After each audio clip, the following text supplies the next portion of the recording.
exhibition's called All You Need Is Love. It's a photographic exhibition by Lisa White, and you can tell by the really diverse crowd that's here tonight that there are all sorts of different families who are living out there in Moonee Valley, who are a part of the community, who contribute to the community in so many different ways. I had a friend come down from Sydney, and he came into the room before anyone was here, and he said it's really funny because he'd walked in this room and there was so much love in this room, and yet there was no one in the room, and he said it just was coming off the images, which I thought was a really lovely thing to say.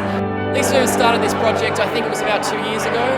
She has a website, inbedproject.com.au. She approaches people, but also has people proactively contacting her. She enters their home into one of their most intimate areas, which is their bedroom, and takes their photos on their bed to try and get across that idea that even in the bedroom we're still the same people.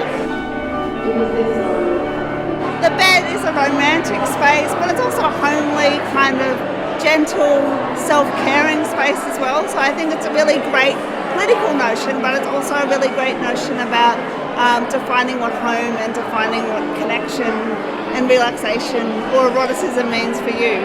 Yeah, there's a lovely intimacy to bedrooms and to beds that goes beyond sexuality. It's just, a space where you get to cuddle, where you get to relax, where you go when you're sick or not feeling at your best, to have a safe space. So I like the idea that our safe spaces are up on the walls, proclaiming who we are and what we want for the world.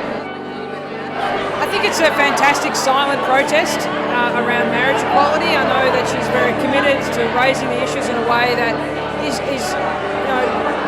passively but effectively prompting people to think about what family means.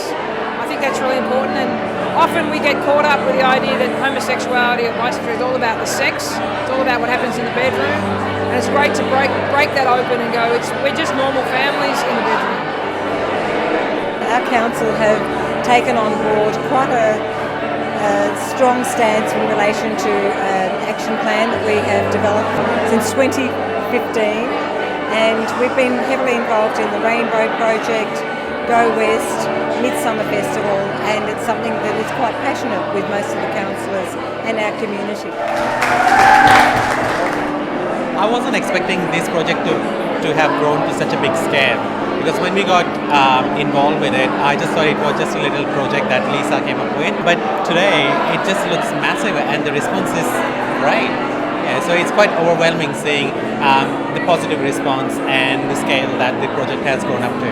And I think that the message here for me is that families come in all shapes and sizes, all different shapes and sizes, and I think it's a nice project to see so many different people from different backgrounds, different cultures coming together and sharing their feelings about family. And I hope above all that it sends a message out to Australia to do something about making marriage equality equal for everyone.